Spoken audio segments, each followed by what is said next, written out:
아멘. 예, 은혜로운 찬양과 헌신 감사드립니다. 오늘이 종려주일이라고 하는 것을 찬양 하나로서 확실하게 우리에게 각인시켜 상기시켜주는 귀한 찬송이었습니다. 예배의 순서를 맡은 장로님과 권사님께 감사드리고 예배위원 여러분들께도 언제나 같은 감사의 마음을 전합니다. 오늘 한 주도 여러분들은 모두 자기가 소속한 부서에서 또 충성을 다하시게 되겠고, 오후 예배는 교구별 모임이 있다고 하네요. 그렇게 되면은 교구에 지도하시는 여러분들께서 또 수고를 많이 하시겠습니다. 모든 수고와 헌신, 우리들은 다 살피지 못한다고 하더라도 우리 하나님께서 귀히 보시고 자세히 들여다보시며 그리고 심중에 가지고 있는 기쁜 뜻과 내리시는 은혜와 축복이 우리 모두에게 함께 하시는 주일 예배요, 주일이요, 주간이 되시기를 주의 이름으로 축원합니다. 종려주일입니다. 종려주일이라고 하는 것은 예수님께서 예루살렘에 입성하실 때에 무리들이, 제자와 그리고 무리들이 예수님을 종려나무 가지를 흔들면서 맞아들였다 하는 것을 의미합니다. 기념하는 것입니다. 종려가지뿐만 아니라 오늘 이 본문 가운데서도 우리가 볼 수 있는 것은 벳바게라고 하는 그전에는 알지 못했던 한 작은 마을이 나타나고 있습니다.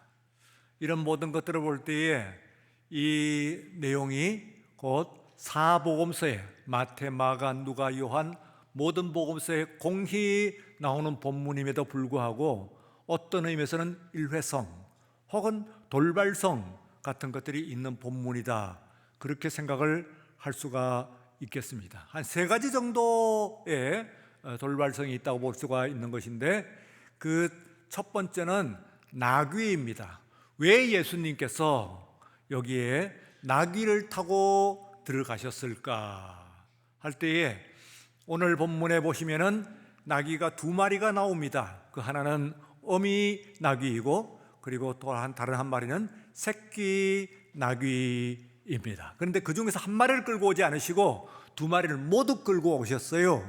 그리고는 어느 것을, 그 중에서 어느 나귀를 주님께서 타셨을까요? 하면은 27절 말씀을 보시면은 나귀와 나귀 새끼들을 끌고 와서 자기들의 겉옷을 그 위에 얹음에 하는데, 원래 헬라어 원문에서는 이 복수로 되어 있습니다.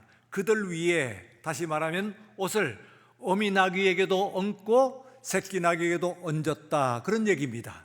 그럼 둘 다 타셨다는 이야기가 되는 것이고, 혹은 한 마리만 탔다고 하더라도 그 중에서 나머지 한 마리도 언제든지 태울 채비를 조건을 갖추었다 할 수가 있는데, 이것은 교회론입니다.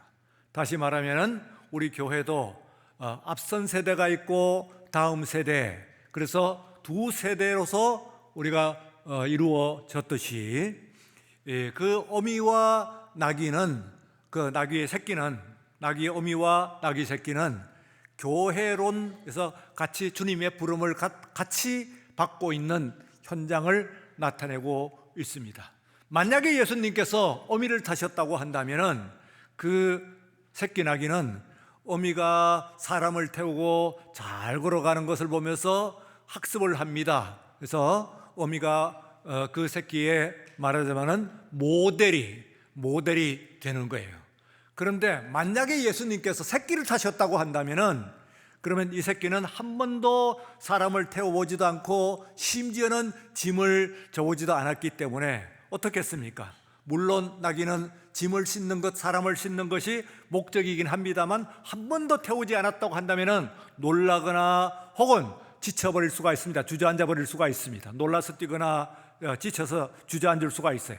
그런데 어미는 그 옆에서 코칭을 합니다. 그래서 그 새끼 나귀를 격려하고 힘을 주고 힘내라 하고 그 새끼 나귀를 힘에서 조금만 그러면 돼 하고 이제 그 새끼나기를 코칭을 하게 되는 것이에요. 그래서 우리가 이 교회에서도 기성세대는 또한 그 다음 신세대의 그 모델이 되어야 되고, 그리고 또한 신세대의 코칭을 해야 되고, 그리고 또한 그 신세대는 기성세대의 모델로 삼아가지고 내가 어떻게 믿어야 되겠다, 어떻게 예수 믿어야 되겠다, 어떻게 예배해야 되겠다 하는 것을 배우는 그런 것이기 때문에 오늘 이 본문이 예배 내지는 교회론을 담고 있는 본문이다, 그렇게 생각할 수가 있습니다. 두 번째, 오늘 여기 본문에 있어서의 우리가 풀어야 될 그것은 오늘 호산나라고 하는, 우리 찬양대도 찬양을 했습니다만 구호입니다. 말하자면 이 호산나라고 하는 말이 예수님 당시에 통용되던 아람어로서 주여 우리를 구원하소서 하는 말이 번역하기 어렵지 않아요. 그런데 신약 성경을 처음 기록했던 사람들이 나머지는 다 헬라어로 기록하고 모든 것을 번역해 가지고 하면서도 이 호산나라고 하는 구호를 말 그대로 그 아람어를 번역하지 않고 기록을 했습니다. 그런 네 복음서가 모두 그렇게 하고 있어요. 그것은 주여 우리를 구원하소서 하는 의미를 넘어서 가지고 호산나 자체가 하나의 구호였다 하는 것을 의미하는 것입니다. 어떤 구호냐 하면은 이거 아주 중요한 구호 같은데, 놀라웠게도 구약 성경 전체를 여러분들이 찾아보시면 호산나는 전혀 나오지 않아요, 사실요. 심지어는 신약 성경 가운데서도 예수님께서 입성하시는 바로 이때, 종려주일 이때에 한 번 나타날 뿐이지 그 외에 그 뒤에 교회가 예배 가운데서 호산나라고 하는 구호를 썼다든지 하는 것이 전혀 나타나지 않는다, 그런 얘기입니다. 그러면은 별로 중요하지 않은가? 근데 그렇게 중요하지 않다고 하는 것을 어떻게 모든 사람들이 일제히 무리들이 다 호산나라고 그렇게 외칠 수가 있었던 것인가 하면은, 이것은 말하자면 가슴속에 침묵하면서 가슴속에 품고 있었던 그 공유했던 그런 구호다. 마치 우리가 김인연의 대한독립만세와 똑같다고 생각하시면 되겠습니다. 대한독립만세 하는 말은 2천만 그 당시에 모든 민족들이 가슴에 안고 있어요. 누구든지 어린이든지 아이들이 다 알고 있어요. 다만 입 밖에 낼 수는 없는 것이죠. 그러나 김인연 3월 1일 날짜를 정해가지고 그때는 2천만이 일제히 대한독립만세 하고 외치자 하는 것입니다. 그러니까 그전에서는 아무 때나 할 수 있는 말이 아니에요. 길거리 지나가면서 할 수 있는 말이 아니에요. 그러나 아무도 침묵하고 있음에도 불구하고 가슴속에 모두 공유하고 있었던 말이 호산나다, 우리나라의 3.1절의 대한독립만세와 똑같은 것이다, 거의 90% 다 같다고 생각하시면 됩니다. 똑같은 것이다 하는 그런 그 생각을 할 수가 있어요. 그래서 이것을 가지고 우리가 생각할 때 이 아주 중요한 그것을 생각을 해볼 수가 있어요. 말하자면 기독교 신앙이 세상 가운데서 어떤 위치를 차지하고 있느냐, 아니 세상과의 어떤 관련성을 가지고 있느냐 하는 것을 우리가 신약 성경, 특별히 복음서 가운데서 생각을 해봐야 됩니다. 이것은 아주 중요한 우리의 신앙적인 지침이 될 수가 있기 때문에 제가 원 그래프로 한번 여러분들에게 소개를 좀 해봅니다. 자, 저게 이제 원 그래프, 두 원 사이의 관계를 나타내는 것인데요. 말하자면 좀 큰 원을 하나님의 나라라고 보고, 그리고 작은 원을 세상 나라라고 보시면 되겠습니다. 그러면 세상 나라는 우리가 생각하는 정치도 있고 경제도 있고 윤리도 있고, 혹은 우리가 생각하는 어떤 기원하는 내용도 있고, 이런 것들이 세상 나라예요. 그러면 우리가 왼쪽에 제일 위에서 보시면은 하나님의 나라하고 세상의 나라는 완전히 동떨어져 있는, 그렇게 이야기를 하지 않아요. 그런데 그럼에도 불구하고 아래에 있는 오른쪽 아래에 있는 제일 오른쪽에 있는 아래에 있는 것처럼 세상 나라가 모두 하나님의 나라에 포함되어 있다, 그렇게도 보지 않습니다. 분명히 세상 나라는 하나님의 나라와 반대적인 성격을 가지고 있어요. 그래서 지금 보시면은 여러분들이 복음서에서 나타나는 하나님의 나라가 어디와 가장 가까우냐 하면은 오른쪽 위에 있는 관계를 보시면 저거를 눈에 딱 담고 가시면 돼요. 오늘 예배 가운데서 담고 가시면 이게 거의 복음서에서 이야기하는 세상 나라와 그리고 또한 하나님의 나라의 그 상관관계를 아마 99%는 맞추지 않았나 그렇게 생각을 할 수가 있습니다. 그래서 만약에 왼쪽 위와 같으면 바리새인이 되는 것이고, 그리고 또한 오른쪽 아래와 같으면은 이거는 말하자면은 자유주의 신앙이 되는 것인데, 이 오른쪽 위를 봐주십시오. 그러면 거기가 역설적인 신앙이 나옵니다. 곧 세상 나라의 일부분이 하나님의 나라와 겹쳐요. 그러나 세상 나라가 하나님의 나라와 많이 다르죠. 일단 중심이 다르고 원중심이 다르죠. 그러나 겹치는 부분이 분명히 있다고 할 수가 있습니다. 그래서 예수님께서는 지금 이것이 왜 이게 돌발적인 특별한 상황이냐면은 그 전에 예수님을 임금 삼으려고 그랬을 때에 예수님께 아시고 숨으셨어요. 물리치셨어요. 나는 그거 안 한다 하고 물리치셨어요. 그런데 여기에서는 예수님께서 그들이 임금 삼으려고 하는데 100% 이 군중들은 뭘 생각하느냐면은 이스라엘의 임금, 그것도 로마의 정권을 물리쳐주는 혁명적인 다윗의 후손이라고 하는 겁니다. 그럼 백이 다 똑같아. 제자까지도 똑같아. 그 당시에 거기 있었다. 한 사람도 예외가 없어요. 그러면은 이것이 지금 당장 다음 날부터 문제가 각도가 벌어지기 시작해가지고 마지막 닷새가 지났을 때는 호산나 하던 바로 그 군중이 호산나 하던 바로 그 입으로 크루시파이 힘, 저를 십자가에 못 박으시오, 저를 십자가에 못 박아라 하고 소리를 치는 사람이 다른 사람이 아니에요. 그 사람들이고 그 입이에요. 다름 아닌. 이것이 아이러니입니다. 그러면은 예수님께서 그때는 기대를 받았더니 배신을 받은 걸까요? 아닙니다. 예수님께서 의도적으로 다른 길을 가셨어요. 그렇다고 한다면은 하나님의 나라, 예수님께서 십자가를 지시고 부활하시고 예수님께서 이루시려고 하는 이 땅의 이 하나님의 나라와는 이들이 원하는 세상 나라는 다른 것이잖아요. 그럼에도 불구하고 예수님께서 이들이 왕을 맞아들이는 예식이에요. 어느 정도의 예식이냐 하면은 아까 말씀드린 왕이여 임하소서, 지금 다른 나라가 통치하는 가운데서 그건 혁명적인 구호입니다.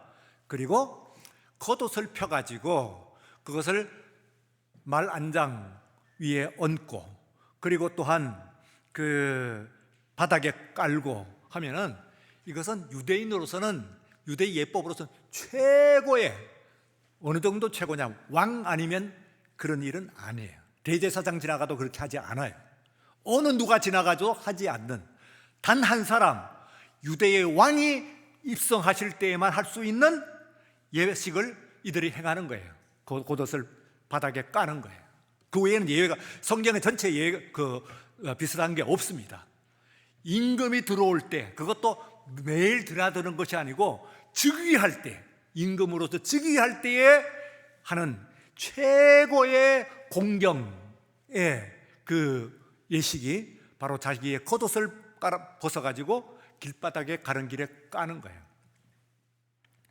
그렇다고 한다면은 그들이 이야기하는 것은 아까 말씀드린 바와 같이 100% 예외가 없이 100이면 100 다 예수님 지금 왕이시여 이제 들어와서 저 로마 정권을 쫓아내 주시고 그리고 이 다윗의 왕권을 회복하여 주소서 하는 것은 12명 제자도 예외가 없어요. 다 그렇게 돼 있어요.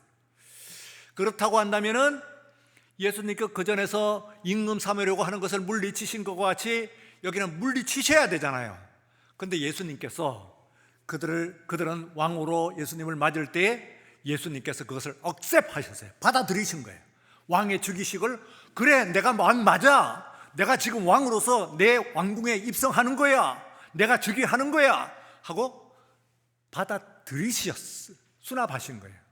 이게 오늘 이 본문을 이해하는 가장 중요한 메시지고, 이 본문에 아까 말씀드린 그 관계를 이해를 하시면은, 그러면은 세상 나라와 여러분들이 기도를 하잖아요. 건강을 위해서, 합격을 위해서, 그리고 또한 물질을 위해서 기도하는데, 이 기도를 100% 하나님께 다 들어주시면은 하나님의 나라가 이루어지지 않아요, 사실은요. 왜냐하면은 그건 내 나라지. 따지고 보면 내가 기도하고 100% 내가 다 들어주면은 내 나라지, 하나님 나라겠어요? 하나님의 주권이라고 하는 것은 하나님의 뜻이 있는 거예요. 하나님의 뜻이 이루어지기다 하는 것이니까 하나님의 나라는 다른 것이에요.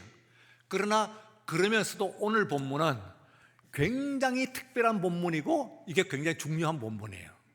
우리가 의사에서 말하자면은 여기에 우리가 생각하는 그 세상의 추구, 이것과 겹쳐지는 부분이 있어요. 우리가 부모님께 효도하라는 것은 그 공자도 말씀을 하셨어요. 그 하나님 말씀 맞아요. 그러나 공자를 온전히 따라가면 하나님의 나라가 되냐?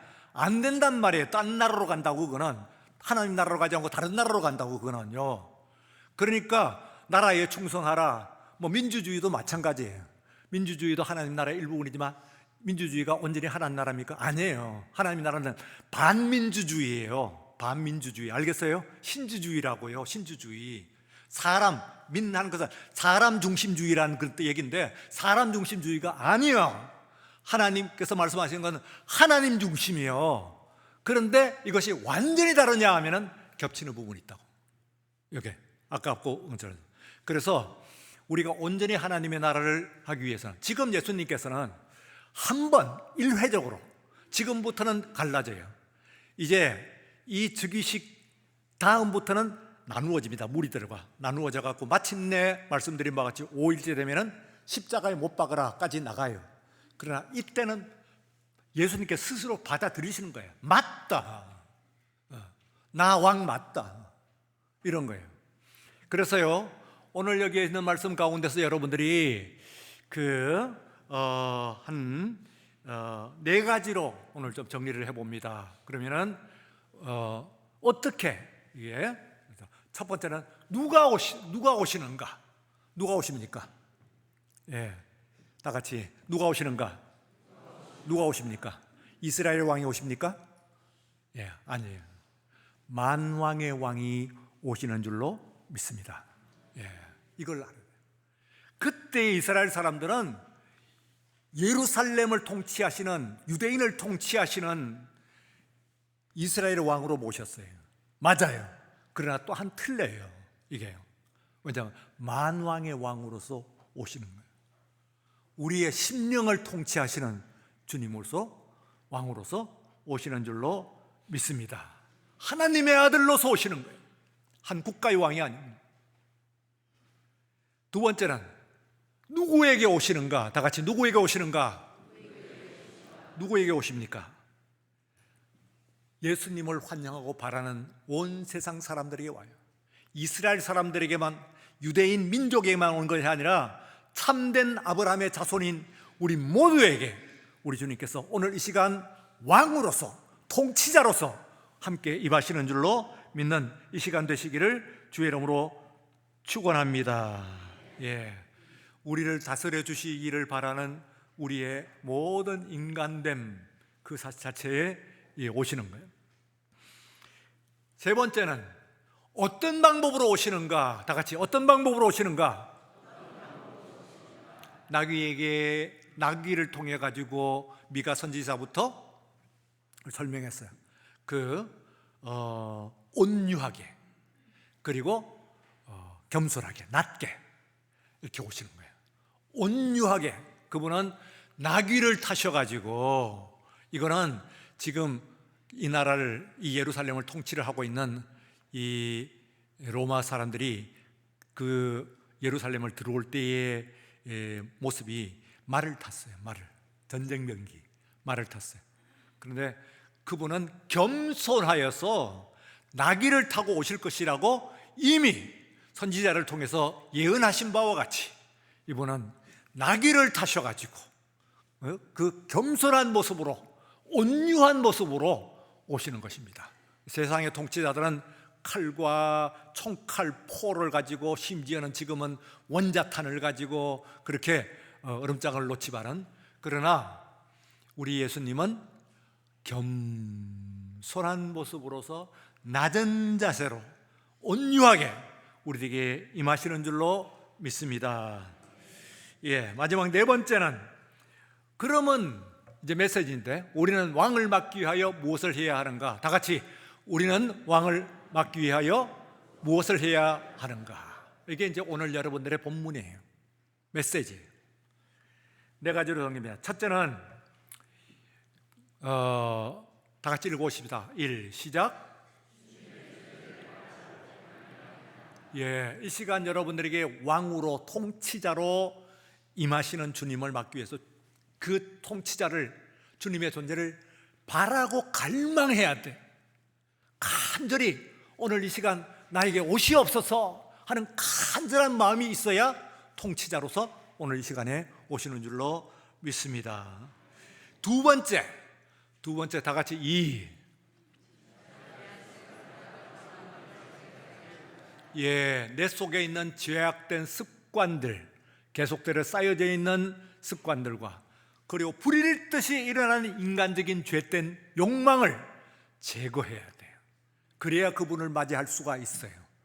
이 그 예루살렘 사람들은, 그때 모여있던 유대인들은 그런 욕망들을 다 제어하지 못한 거예요. 그러니까 급변한 것이지. 정말 진정한 의미에서 왕을 맞아들이기 위해서, 오늘 이 주일이 예배가 정말 진정한 의미에서의 종려주일이 되기 위해서는 여러분의 죄악된 습관들과 모든 욕망을 다 내려와야 돼요. 제거해야 돼요. 잡초를, 가든을 만들기 위해서 잡초를 뽑듯이 모든 그 잡초들을, 악의 잡초들을 다 뽑아버리는 이 시간이 되시기를 축원합니다. 3은 주님께서 가르치신, 친히 보여주신 모습을 따라서, 그리고 주님의 말씀하신, 우리에게 가르쳐주신 말씀을 따라 준행해야 돼. 그래야 그분을 왕으로서 우리가 그분의 통치를 제대로 받는 거예요. 오늘 이 시간 그냥 맞아드리고, 그리고 여러분의 심령, 여러분의 가정, 여러분의 일터를 우리 주님께서 통치하시는 그런 귀한 은혜와 역사가 있어야 될 줄로 믿습니다. 마지막 네 번째, 다 같이요. 4.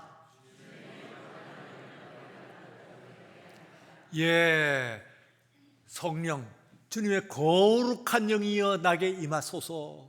내가 이 모습으로 주님을 맞는 것은 부족하오니, 격에 맞지 않사오니 주의 거룩한 성령으로 머리부터 발끝까지 온통 주의 것 되게 하여 주옵소서. 내가 생각하는 바, 말하는 바, 행동하는 바 모든 것들이 거룩한 모습으로 나타나게 하여 주시옵소서. 이렇게 기도할 때 여러분들이 기도하는 가운데서 주님께서 이 시간 왕으로서, 여러분들 호산나 외칠 때 왕으로서 여러분들에게, 우리에게 함께 임하실 줄로 믿습니다. 우리가 주님의 통치를 바라며 주님을 맞아들이는 찬송을 한 장 하겠습니다. 왕이신 나의 하나님, 손을 들고 자,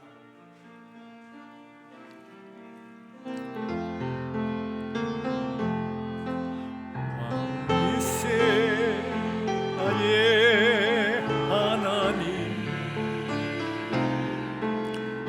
내가 주를 높이고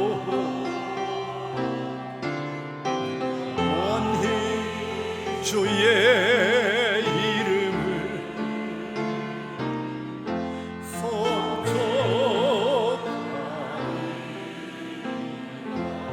한 번 더 왕이신 나의 하나님,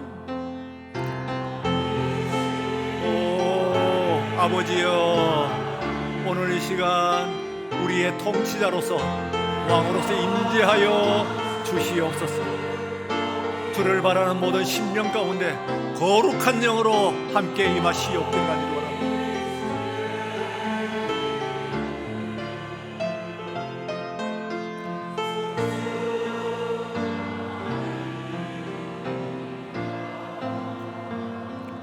가슴에 손을 포개고 이번에는 우리가 합심해서 한 목소리로 주님을 맞이하는 종려주일에 우리의 통치자이신 주님을 맞이하는 기도를 함께 드리겠습니다.